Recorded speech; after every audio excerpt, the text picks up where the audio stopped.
Amid the raging pandemic, political and social problems that hound our society, the challenge of filtering credible information has become a flashpoint of controversy and contention.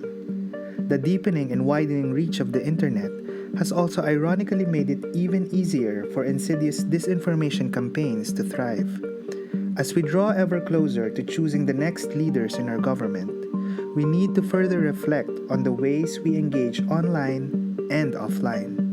How do we better position ourselves in our thinking about the phenomenon of disinformation? Fake news and propaganda? Chismis and pseudoscience.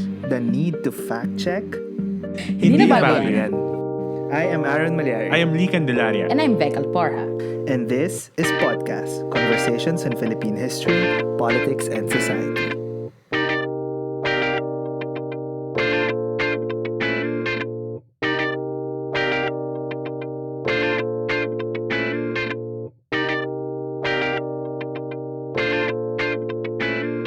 Third episode of Season 4 and we have another very important topic. Yes, katulad ng nabanggit natin last episode, meron ding epidemya ng fake news na patuloy nating hinaharap, hindi lang COVID. Oo nga. Siguro to warm up our discussion, I want to ask you guys, ano yung pinaka-absurd na fake news na na-encounter nyo in the last few years? Well, naalala ko, nung 2017, I was in UPLB and suddenly there was this big gathering, sobrang daming tao sa Freedom Park. So this is one of the parang grassy areas ng UPLB. First time ko makakita ng ganong karaming tao sa UPLB. So I was asking around, apparently these people, naniwala sila na mamimigay doon ng pera ang mga Marcoses doon. So from different provinces, I think from Marinduque pa nga, parang may ganong level bibigyan daw sila ng pera kapag pumunta sila sa UPLB. Ba't ka sa UPLB? Yeah, for some reason sa UPLB. So, yeah, ayun yung na-realize ko na grabe, pwede pala talaga mangyari yung gantong level ng fake news at talagang babiyahe ang mga tao. Ang tanong, bakit ka andon sa gathering? Hindi ako nandun dahil manghihingi ako ng pera dahil sa mga Marcos. Nagkataon lang kasi during that time, my frat has a play, yung Macario Sakay. So, I was watching it. Hindi ako a-attend ng Marcos Rally for Money. Okay, sige. Just to clarify. Noted. Okay. Sige, ako siguro yung siyempre, alam naman natin yung COVID, diba? Ako siguro yung isa, siyempre yung nag-fuel ng vaccine hesitancy, yung mga fake news about na meron daw siyang chip na may tracker, yung mga bakuna na ini-inject sa atin, tapos mahanap na tayo sa Google Map or sa GPS. O kaya yung mga fake news din na masyado siyang, ayun nga, meron siyang chip, tapos pag naglagay ka ng kutsara sa balikat, yung didikit yung kutsara dun sa yung magnet. yung mga ganyan, yan yung, I think, medyo dangerous na fake news kasi nakikreate siya. Baka naman malagkit lang siya. Yun na nga, kaya diba? dumidikit yung... So, well, ako naman, hindi siya yung most absurd, pero ito natatawa ko kasi regularly siya nangyayari. Yung mga biglang may balitang patay na si Sol Aragones. Oh my God, si Piolo Pascual, diba? Totoo. Parang biglang, yung fake news death, parang hindi magandang biro yan, pero laging may ganyan. Tapos, parang, diba, parang it only takes a single social media post kung sa social media siya nag-originate, tapos kakalat siya, diba? So, siguro pwede nating tanungin yan sa mga listeners natin kung anong pinaka-absurd na fake news na narinig nila. Share nyo sa ating mga social media pages. Oo, kasi ang dami, di ba? And it seems bizarre that in the age of the internet, when information is supposedly at your fingertips, sobrang dami pa rin mga ganito. Exactly. Especially important ito, katulad ng nabanggit sa intro, lalo kapag ganitong paparating ang eleksyon. Kasi talagang nasa sentro ang maraming usapin at nangangako na naman ang mga politiko. But like many things, we need to be reminded that, fake news is not an entirely novel phenomenon na sumulpot lang in recent years. Hindi na bago yan. Kaya naman nga, for this episode, we are going to touch on the topic of fake news and dis or misinformation. And we talked to Jonathan Ong, an associate professor of global media sa University of Massachusetts, to also help us understand these issues. Firstly, we asked John kung ano nga ba ang fake news at disinformation. And I like tackling the issue of disinformation and fake news from that historical perspective. And I think, yeah, for any historian to say that fake news or disinfo is something that happened in 2016, is something that Trump caused or innovated, or it can also be about Duterte and his fake news purveyors. I think, first of all, it's misleading to say that this is something that 2016 elections innovated. It's so much. One can think about fake news, disinfo as having longer historical precedents. And I think that's the conversation I want to have with you and your listeners. So, if we want to be very technical with it, when we use the term fake news, ito yung mga false news websites, yung mga imposter websites nung 2016, yung mga time.com na ang spelling T1ME.com, or 'di ba mga Citizen Express balita, mga ganyan. Na akala natin news site siya, pero actually it's mostly celebrity news. It's mostly reposted content from other sites or mga press releases but repackaged as news. So they're kind of like trying to appear as legitimate news sources when actually a lot of it is anonymously written and also probably very commercially driven. So yun yung sinasabi nating fake news. Of course, 'di ba sa diskurso natin nag-evolve na rin ang fake news na lahat na ng tao can label each other na ay fake news 'yan. Pero sino ba talaga yung fake news, 'di ba? Even Rappler has been called fake news by the DDS.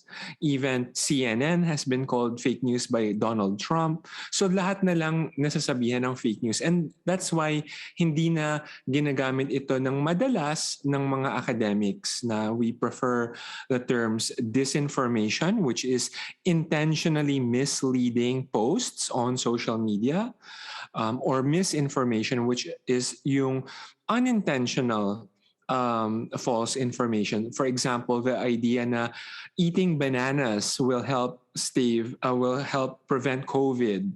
'Di ba yung mga kumalat during sa mga tita Viber groups, and alam na alam natin 'yan. So that idea of intention, of misinformation versus disinformation, these days I personally prefer the term influence operations to disinfo and misinfo, because mahirap din naman kasi nating kilatisin kung ano ba yung intentional and ano yung hindi intentional kung hindi natin kakausapin yung nagsulat nun, di ba? So, influence operations looks at itong strategic coordination na nangyayari din on social media, certain kinds of groups parang agreeing to repost or share, bombard certain pages of a certain narrative. So, and I think influence operations also has a much more historical lineage, di ba? In thinking about like election campaigns na or propaganda campaigns na talagang strategic naman yun talaga, and we need to understand those as part of what happens on social media these days. Gusto kong i-highlight yung isang keyword ni John, yung intent. Kasi I think that is very important.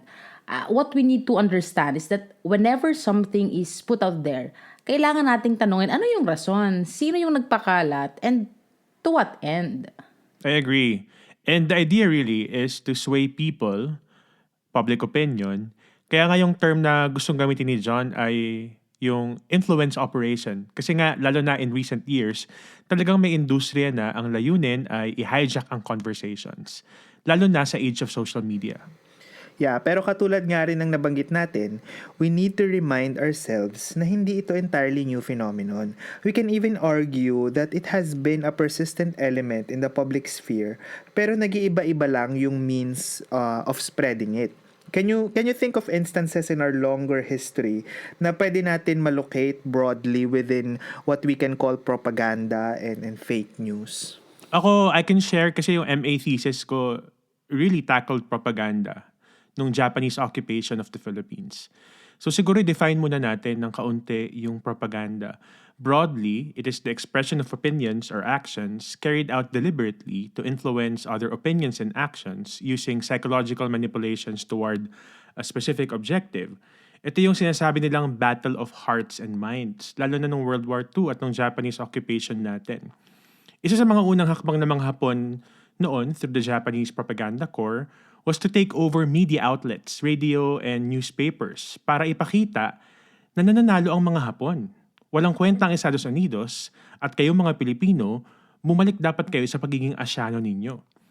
May panloloko din talaga noon. In fact, may joke pa nga na yung Tribune, isa sa mga main propaganda newspapers, ito raw ang pinakamalakas na sandata ng mga Hapon. Kasi, sabi ng Tribune, ang daming napapatay ng mga Amerikano at ang daming bumabagsak na eroplanong Amerikano. Kasi nga, yun yung nire-report lagi ng Tribune kahit hindi naman nangyayari.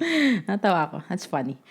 Actually, we can even go back further and to farther colonial times. If you could remember, yung mga intellectual projects ng mga Amerikano to bolster the image of the Spanish period as parang Dark Ages at to center yung benevolence naman nila ng mga Amerikano.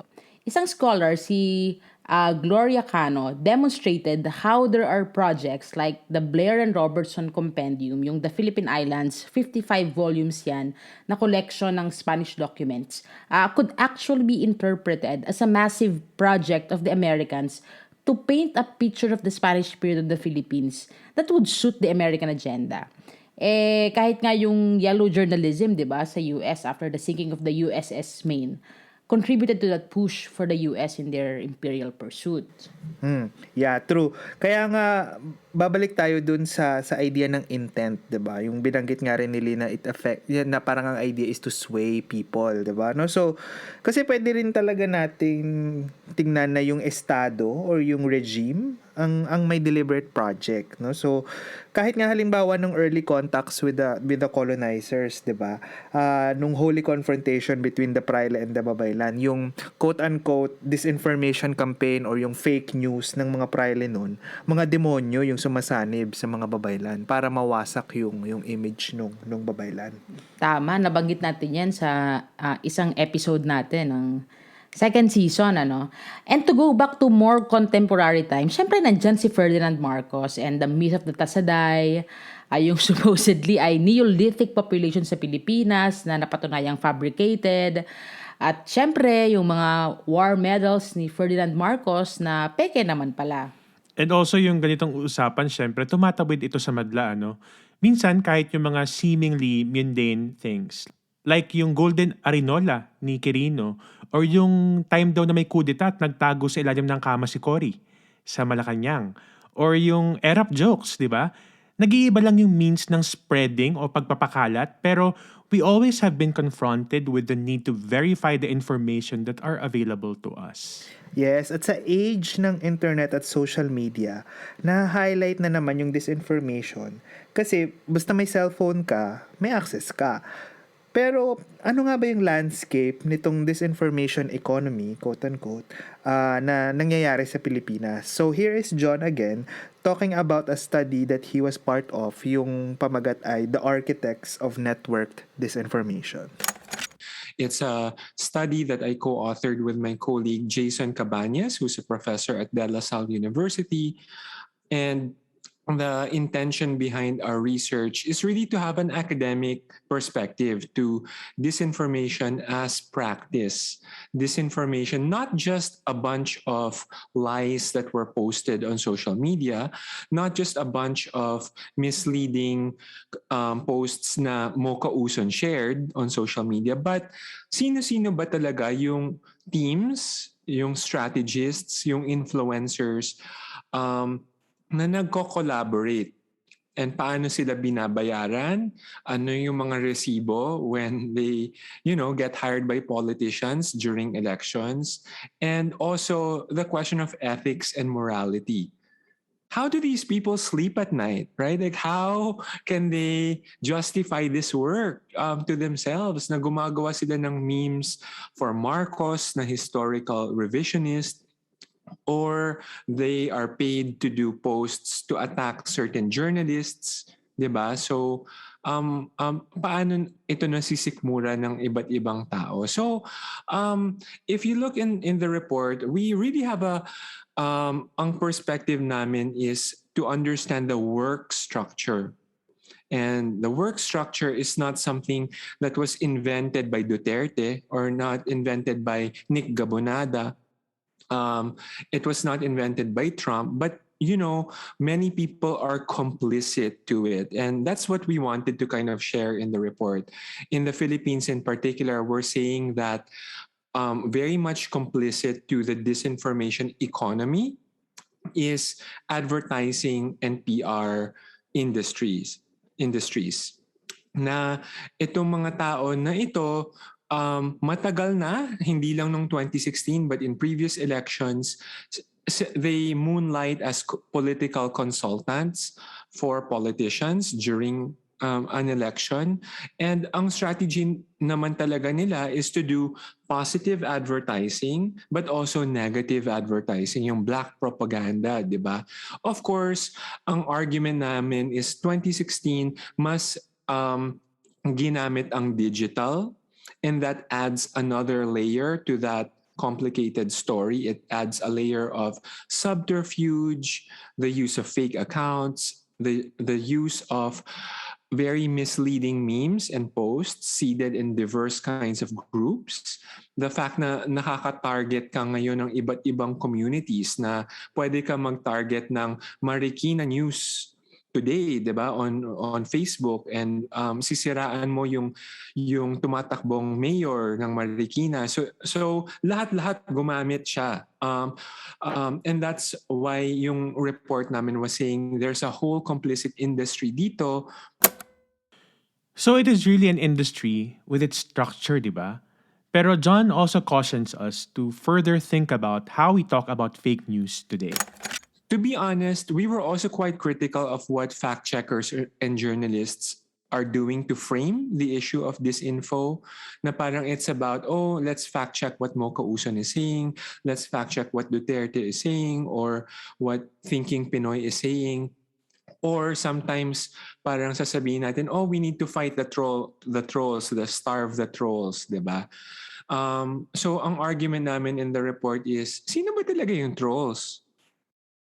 When we talk about the trolls, we often talk about the fake account operator ng 20 followers on Twitter. But seriously, we need to have and assign responsibility to the strategists who are making money, to the person in advertising and PR who is organizing all of these influencers, who are the main intermediary between the politician, 'di ba, and the influencers. So, itong mga to are advertising and PR executives. They often have portfolios consulting for Coca-Cola, for Johnson and Johnson, for corporate brands, and then they just do this for politicians during election season. So that's what we say in our report. Troll hunting needs to start from the top, and frankly, it's like very misleading to only spotlight, the same old fake news queens or purveyors. There's a whole industry and people at the top are not being held accountable. I think very important yung sinabi na yun ni John, that since it is so organized, we need to hold accountable yung mga big fish, ika nga. Oo nga, and this is not something that is only present in the Philippines. Yung isang tanong din natin, what is it really about our current context that allowed these phenomenon of fake news to proliferate? So, here are John's thoughts again. Iba-ibang factors. Obviously, if you want to be very economist, economic sociologist about things, just how precarious the world feels at the moment. One thinks about parang failed promises to younger generations that came unfulfilled. The economic crisis of 2008 that led to so much precarity around the world, and our desire to see like some change to social systems and structures. Now we're looking for new leaders, we're looking for new institutions that have really failed us, diba?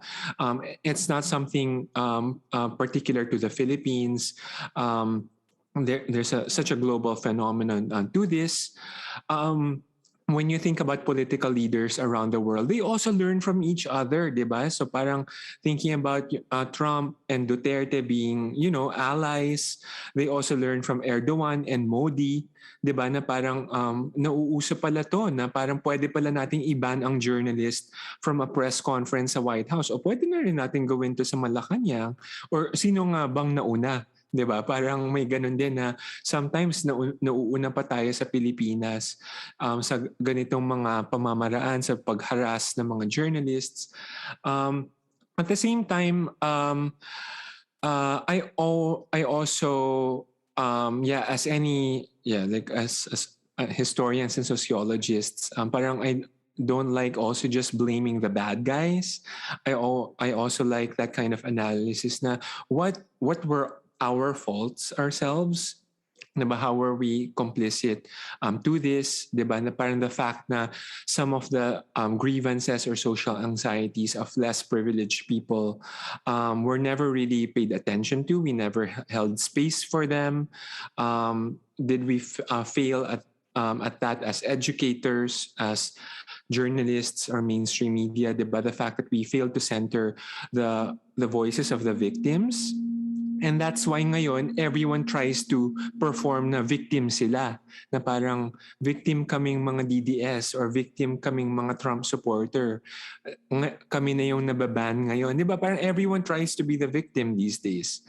White people here in America think that they're the victim of like a multicultural moment. So I think all of these things, and of course, as any a professor will say, the digital accelerates all of these, exacerbates all of these, but do not cause all of this. So I actually disagree with some analysis that would say Facebook ruined democracy or Facebook brainwashed people. 'Di ba? Na parang bagong version yun ng bobotante discourse na parang Facebook brainwashed us to vote for Trump or voted for Duterte.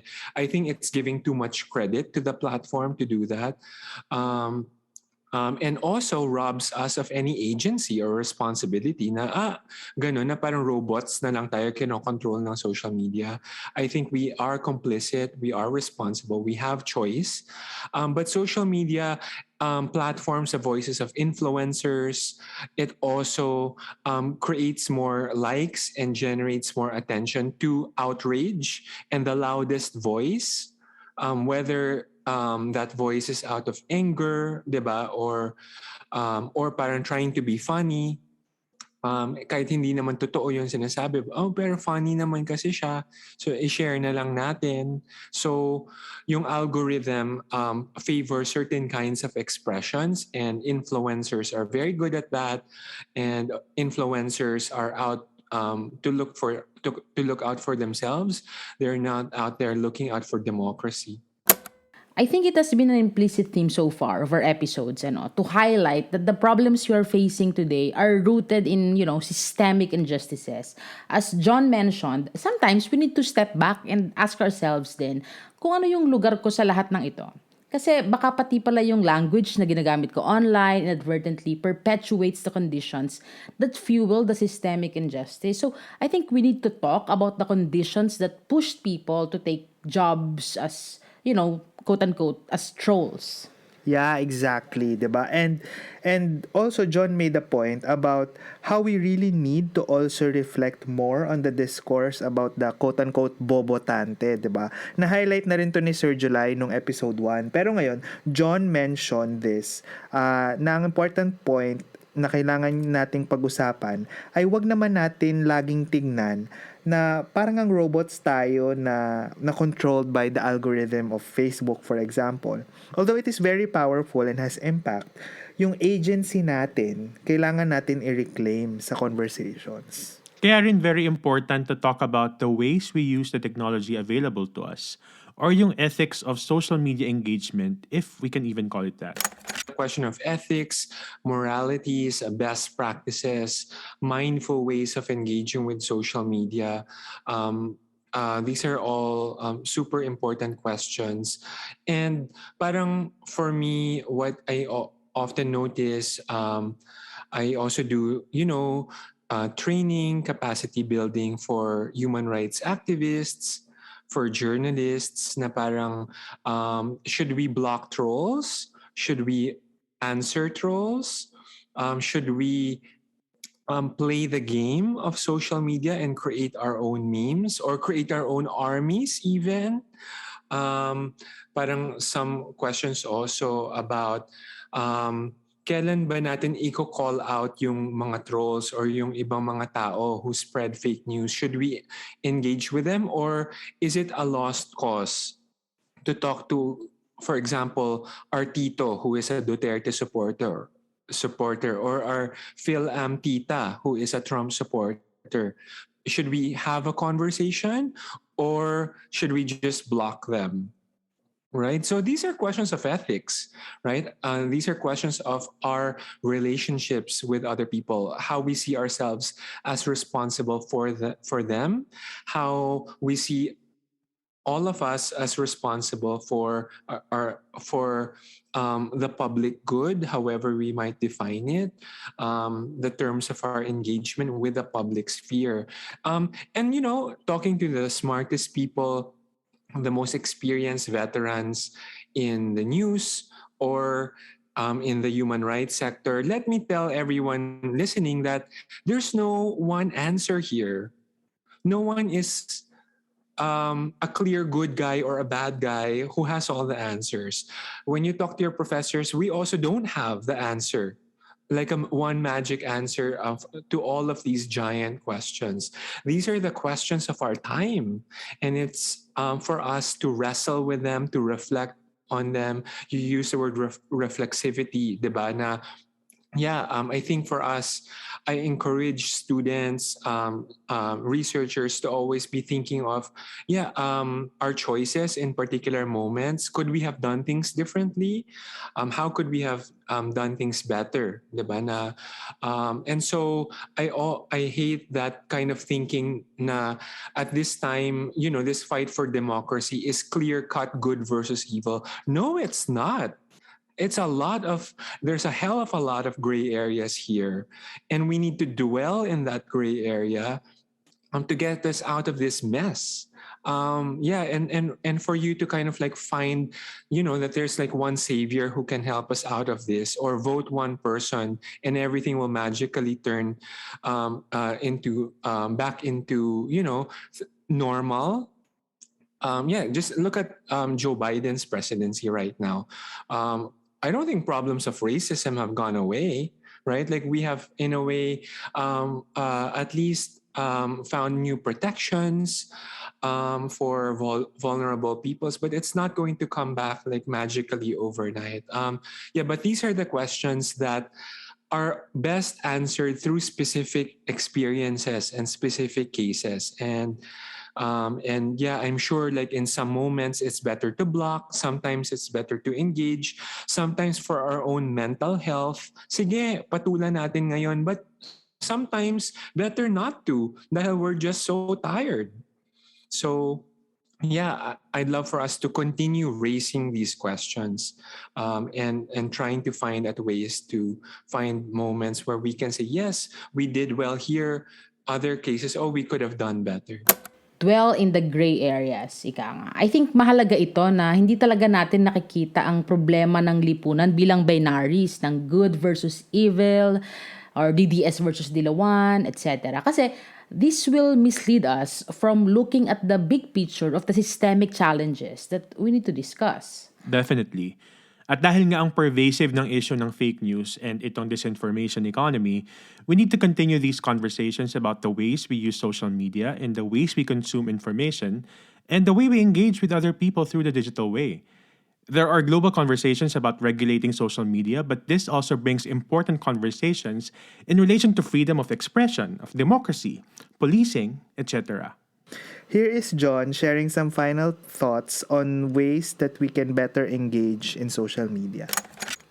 So here I would advocate for many different things. One is always be mindful about posts that are emotionally arousing, diba? Whether it be triggering you into rage or into particular parang minomobilize ka to a specific end, and it very sometimes simplifies action. So just slow down, pause, take deep breaths. Think about what is the right way of engaging here? Should I follow the herd, or should I slow down a little bit? So I think that's how I engage with social media these days.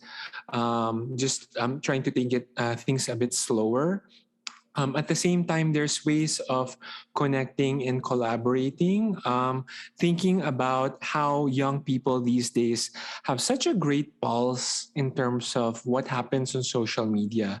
So, talking to younger people these days, I always learn so much about the latest trends. Parang namomonitor nila ang mga new trends when it comes to political campaigns or coordinated behavior. Nauuna silang malaman kung ano to before us as researchers. So I love working with young students, actually college students, and use their own perspectives to understand what's going on in social media.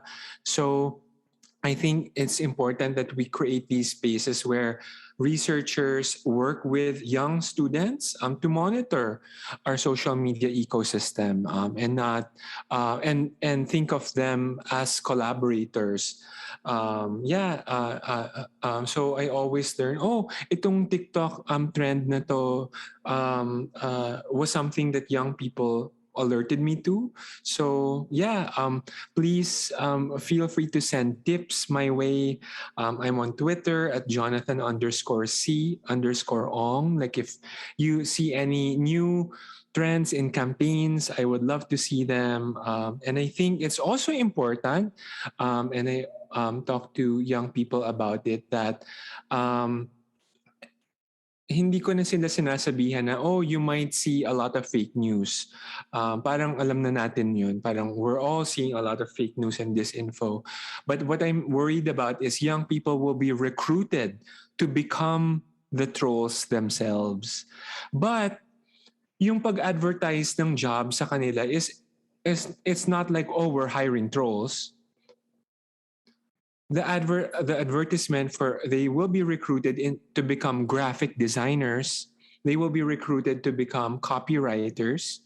They will be recruited to become account managers or politician staff member, legislative staff member. Pero on top of this work, you're going to be asked to do fake accounts. You're going to be asked to do propaganda for politicians. So we need to understand the different ways in which people will be recruited into jobs, because this is a very high paying and lucrative role and set of work that will open up from November, December onwards. Magkakaroon ng maraming iba't ibang ways in which you'll be roped into political campaigns. And these political campaigns, ang daming gray area, hindi lang into puro positive ads, marami din tong mga attack ads, and they will say, oh, normal naman yan na may fake accounts tayo. So gawa na din kayo.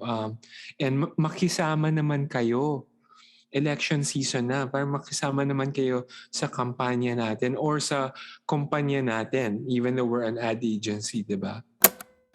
We need to exercise caution, reflexivity, and sometimes we need to take things slow. I think yan yung takeaways ko dito sa advice ni John. All right, and that wraps episode 3. If you would like to listen to the full interview with Jonathan Ong, head over to our website, podcast.org, and don't forget to follow us in our social media pages. So, next episode, pag-uusapan naman natin yung mga issue regarding gender. So, that is another important topic, important conversation to have. So, watch out. Magkakaroon ulit tayo ng isang special guest for that. And as always, maraming salamat sa pakikinig and have a good day.